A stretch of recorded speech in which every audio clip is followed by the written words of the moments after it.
Assalamualaikum warahmatullahi wabarakatuh. Salam sejahtera, salam kedamaian, Om Swastiastu, Namo Buddhaya, salam Pancasila.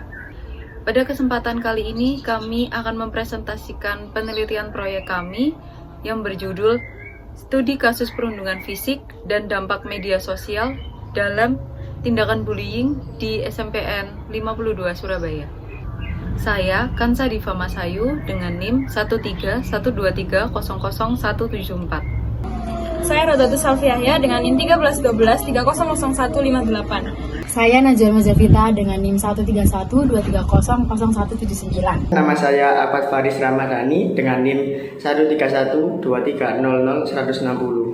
Nama saya Ditya Dwi Ramadan dengan NIM 1312300180. Nama saya Freddy Mesantoso dengan NIM 13123000178. Perundungan atau bullying adalah perilaku atau perbuatan tercela, agresif, negatif yang dilakukan sekelompok orang ataupun individu yang dilakukan secara berulang dengan menyerang verbal maupun nonverbal kepada korbannya.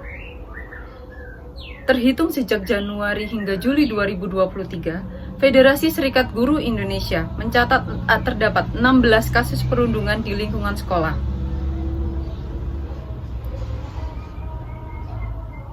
Tindakan bullying dapat dibagi menjadi 3, antara lain bullying fisik, yang merupakan tindakan yang dilakukan pelaku bullying kepada seseorang yang merasa disakiti atau dirugikan dari anggota tubuhnya. Yang kedua, bullying verbal, tindakan bullying yang dilakukan melalui ucapan. Yang ketiga, bullying mental atau psikologis, merupakan tindakan bullying yang dapat mengakibatkan korban sakit secara mental. Seseorang yang melakukan tindakan bullying biasanya mempunyai fisik yang lebih kuat dari korbannya. Tindakan yang mengintimidasi korban, tindakan mengancam korban, dan pembuli biasanya memiliki suatu kelompok dalam melakukan aksinya. Faktor penyebab terjadinya bullying dapat disebabkan oleh beberapa faktor, antara lain faktor individu yang berupa kepribadian, faktor keluarga berupa pendisiplinan anak yang terlalu berlebihan dan adanya pertengkaran di dalam lingkungan keluarga. Faktor teman sebaya dapat berupa pertengkaran antar teman, faktor sekolah berupa kurangnya pengawasan kedisiplinan dari hukuman sekolah yang tidak membangun kedisiplinan dari anak, dan adanya pengaruh dari sosial media. Semua faktor tersebutlah yang dapat menjadi pemicu utama tindakan bullying dapat terjadi di dalam lingkungan sekolah. Di dalam proyek ini, kami akan melakukan riset dan analisis mengenai tindakan bullying. Sumber yang kami gunakan adalah studi kasus empiris yang akan kami kaji mengenai tindakan bullying dan solusi yang tepat untuk mencegah tindakan bullying yang terjadi. Sekolah seharusnya menjadi tempat yang aman dan nyaman dalam menuntut ilmu, dapat berubah menjadi tempat yang mengerikan bagi korban perundungan. Karena korban bisa saja merasa tidak nyaman dan aman, karena perilaku perundungan bisa terjadi kapan saja dan di mana saja, meskipun terdapat guru di sekolahan. Berikut ini yang menjadi pokok permasalahan yang harus dijawab dalam penelitian kami. 1. Bagaimana peranan guru sebagai tenaga pendidikan dalam mengatasi adanya tindakan bullying di lingkungan sekolah? Kedua, apa penyebab dari terjadinya tindakan bullying di SMPN 52 Surabaya pada akhir-akhir ini? Yang ketiga, untuk kasus bullying ini makin bertambah dan bukannya makin berkurang.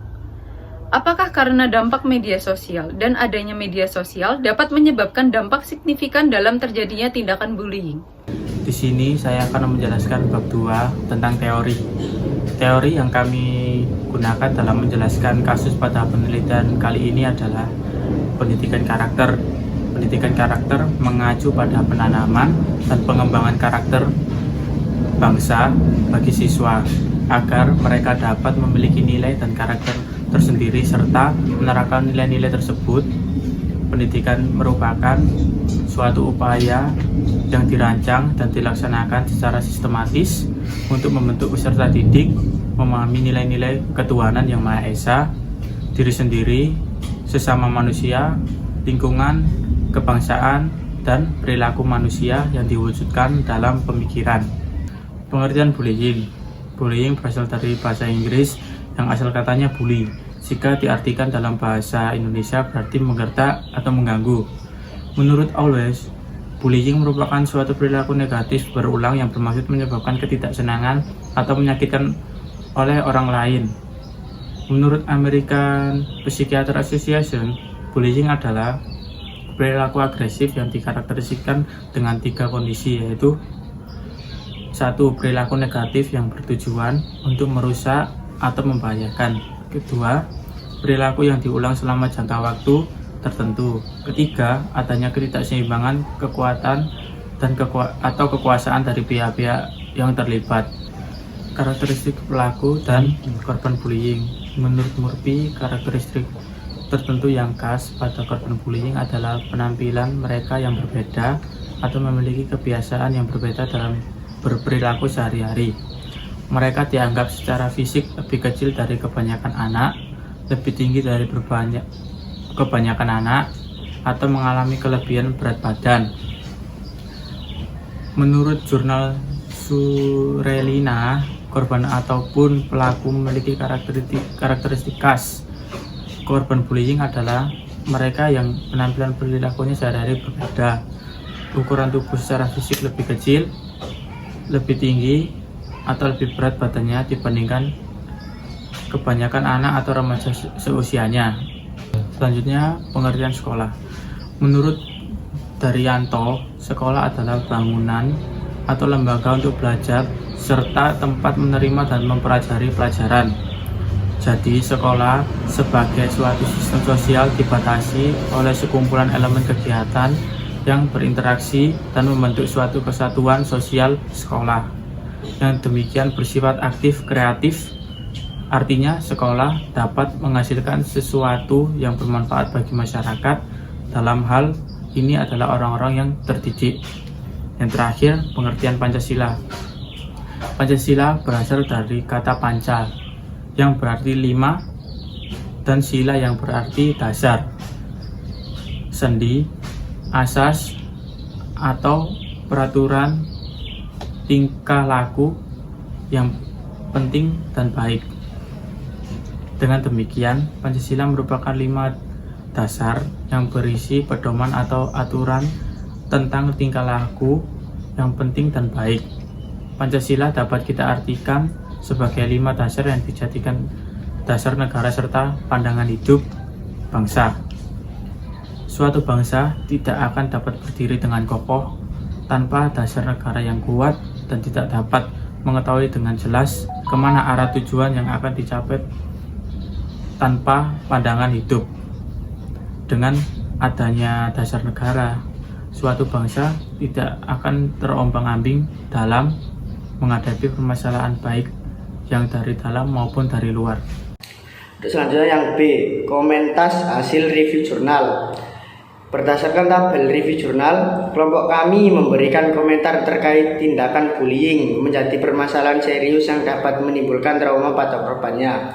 Dampak yang terlihat jelas yaitu bullying fisik karena bisa dilihat langsung seperti lebam, luka, sakit, dan lain sebagainya. Sedangkan bullying verbal dan psikologis akan terlihat pada jangka panjang, yaitu terganggunya kondisi psikologis dan penyesuaian sosial yang buruk. Dari beberapa jurnal yang kami review memiliki cara pandang yang hampir sama tentang tindak bullying, di mana para penulis setuju bahwa tindakan bullying ini sangat merugikan bagi korban. Penelitian terdahulu bisa menyimpulkan bahwa bullying merupakan masalah yang serius yang dapat mengakibatkan trauma bagi para korbannya, baik secara psikologis, fisik, sosial, dan akademis. Banyak faktor yang dapat menyebabkan terjadinya bullying. Jika dikelompokkan secara umum, maka dapat dibagi menjadi 3 bagian, yaitu latar belakang keluarga, pribadi individu, dan lingkungan sekitar seperti sekolah, masyarakat, teman, dan sosial. Dengan demikian, hipotesis penelitian dapat diterima, artinya semakin tinggi pola asuh otoriter yang diterapkan orang tua,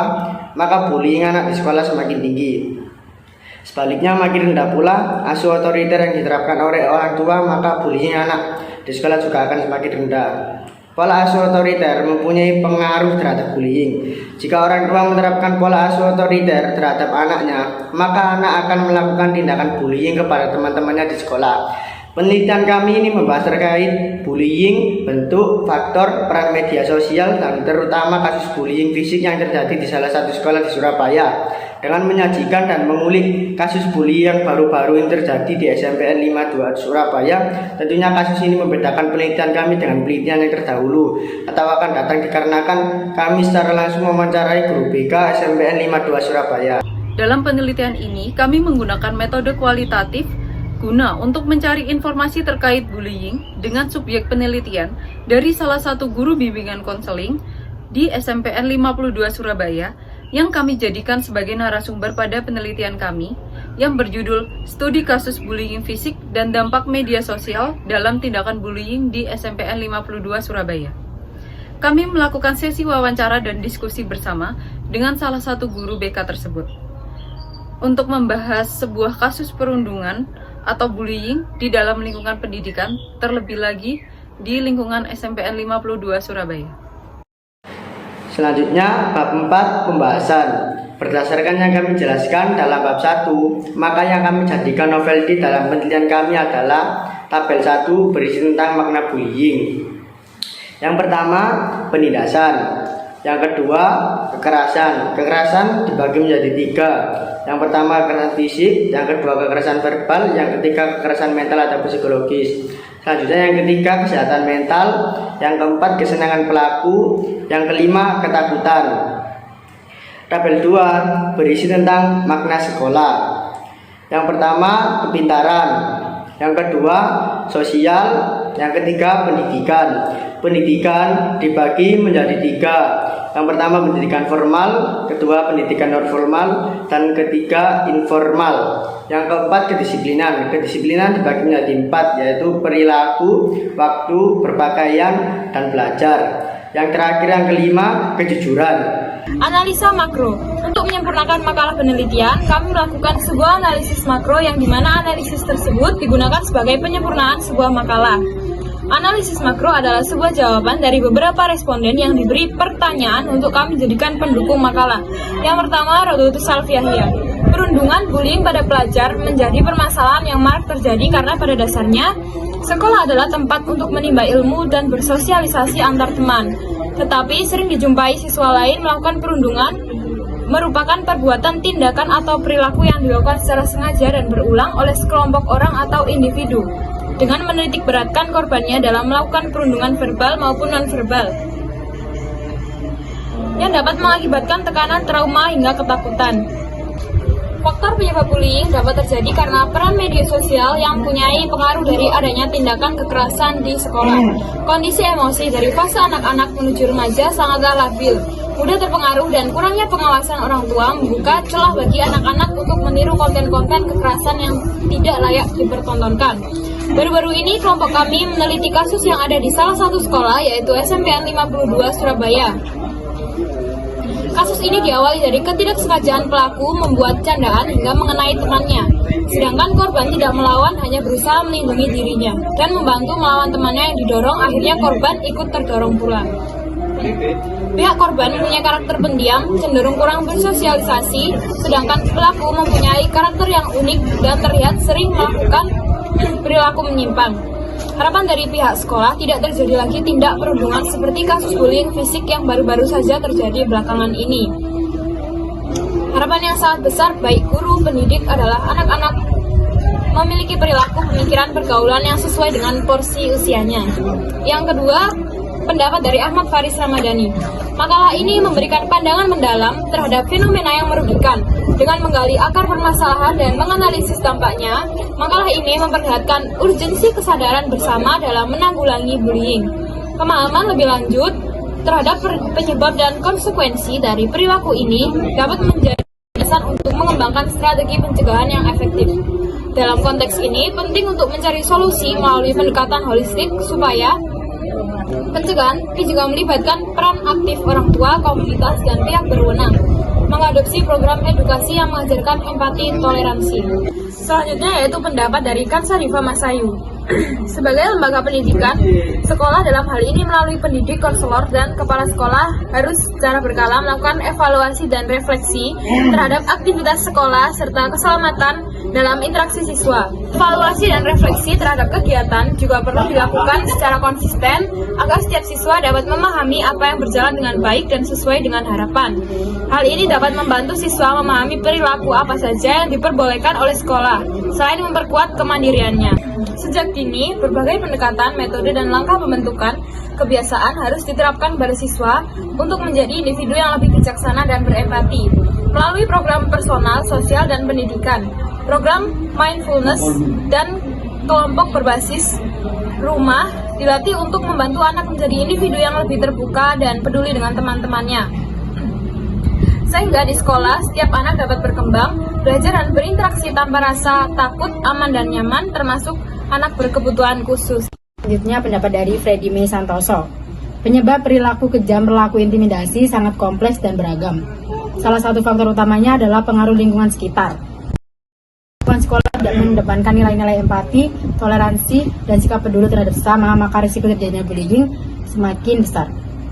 Perlu diingat bahwa perundungan merupakan tindakan yang tidak hanya merugikan korbannya, tetapi juga menimbulkan kerugian pada si penindas. Jadi, selain melindungi korban, penting untuk mencoba memahami akar permasalahan yang mendorong perilaku penindasan ini. Salah satu pendekatan yang dapat digunakan untuk memerangi penindasan adalah dengan memperkuat penerapan langkah-langkah untuk memerangi penindasan. Dengan mengintegrasikan nilai-nilai Pancasila, seperti gotong royong, toleransi, dan solidaritas ke dalam pendidikan, kita dapat membantu siswa memahami pentingnya empati, menghargai perbedaan, dan saling mendukung. Ini adalah langkah proaktif yang dapat diambil oleh sekolah dan lembaga pendidikan untuk menciptakan lingkungan belajar yang lebih aman dan penuh kasih sayang. Selanjutnya, Najwa Armansyah. Perundungan fisik di dalam sekolah memiliki konsekuensi serius terhadap kesejahteraan siswa dan lingkungan belajar. Dengan penerapan kebijakan anti perundungan yang efektif, melibatkan semua pihak terkait, dan memberikan pendidikan yang mendukung nilai-nilai positif, kita dapat menciptakan lingkungan sekolah yang aman, inklusif, dan mendukung perkembangan positif bagi semua siswa. Perundungan fisik di dalam sekolah tidak hanya merugikan korban secara fisik, tetapi juga berdampak negatif pada kesejahteraan psikologis dan perkembangan emosional mereka. Oleh karena itu, penting untuk memahami dampak perundungan fisik secara holistik, melibatkan aspek fisik dan psikologis. Pentingnya untuk diingat bahwa perundungan fisik bukanlah fenomena yang terisolasi, seringkali itu mencerminkan budaya yang perlu diubah di dalam sekolah. Oleh karena itu, langkah-langkah preventif dan pembentukan budaya sekolah yang inklusif adalah kunci untuk mengatasi masalah ini secara menyeluruh. Untuk mengatasi perundungan fisik, pihak sekolah harus mengimplementasikan kebijakan yang tegas dan jelas terkait dengan perilaku tersebut. Selanjutnya, Aditya Dwi Ramadan. Tindakan bullying memiliki kekuatan dan kekuasaan yang tidak seimbang, menyebabkan korban berada pada posisi di mana kondisi yang kurang berdaya mempertahankan diri. Faktor psikologis tidak lepas dari kejadian bullying. Dampaknya tidak hanya pada korban, melainkan pada pelaku bullying. Berbeda dengan pelaku, justru korban dari bullying akan mengalami gangguan kesehatan mental, terutama gejala emosional. Mereka cenderung akan mengisolasi dirinya dari lingkungan sosial. Penyebab terjadinya bullying disebabkan oleh beberapa faktor, antara lain faktor individu berupa kepribadian, faktor keluarga berupa pendisiplinan anak yang terlalu berlebihan, faktor teman sebaya dapat berupa pertengkaran antar teman. Menurut saya, antisipasi pihak sekolah untuk tindakan bullying agar tidak terjadi lagi ialah dengan mendeteksi anak-anak yang rawan dan mempunyai perilaku menyimpang, serta memberikan pendekatan khusus pada anak-anak yang terdeteksi akan melakukan tindak bullying. Maka pihak sekolah, khususnya guru BK, kepala sekolah, wali kelas akan menindak tegas apabila ada tindakan yang negatif tersebut terjadi, serta melakukan kegiatan penyuluhan tentang kasus bullying terhadap siswa-siswi SMPN 52 Surabaya, dan saya berharap tindakan tercela ini tak terjadi juga pada instansi pendidikan lainnya. Dalam analisis makro, Pancasila merupakan ideologi negara. Tindakan bullying sangatlah tidak mencerminkan nilai-nilai Pancasila, terutama nilai masing-masing agama sesuai dengan sila pertama Pancasila, yaitu ketuhanan yang Maha Esa. Yang kedua, sila kedua, kemanusiaan yang adil dan beradab. Kedua ini memiliki makna bahwa setiap manusia, terutama hak-hak dan martabat manusia, dijamin oleh perundang-undangan. Perilaku bullying cenderung tidak menghargai hak dan martabat seseorang sebagai individu. Individu dapat diperlakukan tidak adil oleh individu atau kelompok lainnya yang menganggap dirinya lebih baik dan kuat dari segi apapun. Sila ketiga, Persatuan Indonesia. Tindak bullying dapat menunjukkan sikap perpecahan antar warga Indonesia. Selanjutnya, sila keempat, yaitu kerakyatan yang dipimpin oleh hikmat kebijaksanaan dalam permusyawaratan perwakilan. Bullying yang berujung pada fenomena-fenomena sosial yang berdampak buruk bagi korban terhadap masyarakat lainnya. Permasalahan bullying merupakan masalah universal yang melibatkan peran orang tua sangat penting, sekolah, dan masyarakat yang dapat beresiko bagi kesehatan dan keselamatan korban. Dan yang terakhir, sila kelima, keadilan sosial bagi seluruh rakyat Indonesia. Tindak bullying dapat membuat korban merasa diperlakukan tidak adil dan menjadikan dirinya tidak berharga terhadap terlebihnya lagi peran lingkungan masyarakat yang enggan membela atau membantu, bahkan ikut-ikut melakukan tindak bullying.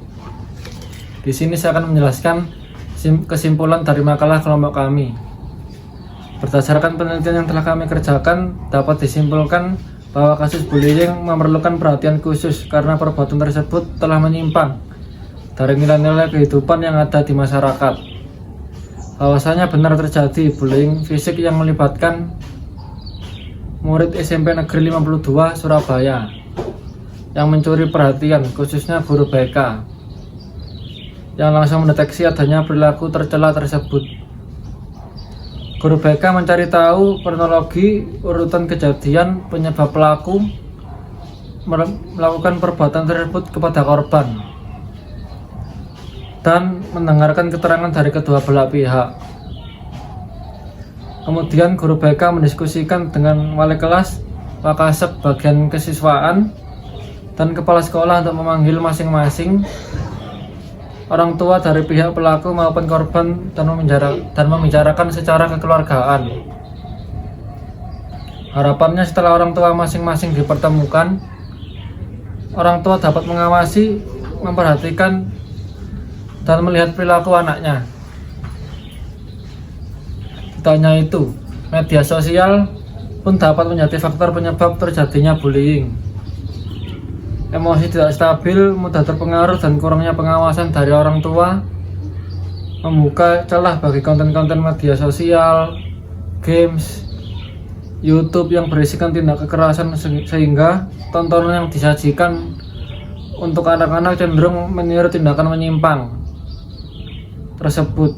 Pihak sekolah berharap tidak terjadi kembali bullying dalam bentuk apapun dan mengadakan kegiatan penyuluhan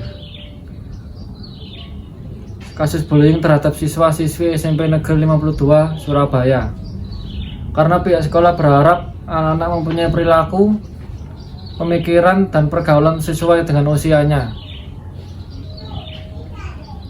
Dan kelompok kami memberikan saran, yaitu berdasarkan kajian yang telah kami lakukan, kami memberikan beberapa saran terkait permasalahan sebagai berikut. 1. Setiap instansi pendidikan harus lebih memperhatikan sistem yang digunakan untuk mencegah kasus bullying. Poin yang kedua, setiap instansi pendidikan sebaiknya tidak menutupi kasus bullying yang dapat berdampak berkelanjutan pada korban, karena jika terus ditutupi oleh pihak instansi pendidikan, pelaku tidak akan mendapatkan efek jera dan akan terus-menerus melakukan tindak bullying kepada korban. Poin yang terakhir, tentunya setiap instansi pendidikan harus cermat, tanggap, dan mengawasi setiap tindakan siswanya melalui guru yang mengajar di kelas maupun warga sekolah yang membantu mengawasi setiap gerak-gerik siswa jika terindikasi adanya tindakan perundungan. Warga sekolah yang melihat wajib melaporkan kepada pihak terkait atau pihak yang berwenang dalam menanggulangi perundungan. Sekian presentasi dari kelompok kami mengenai kasus perundungan yang terjadi di SMP Negeri 52 Surabaya. Kami ucapkan terima kasih. Wassalamualaikum warahmatullahi wabarakatuh.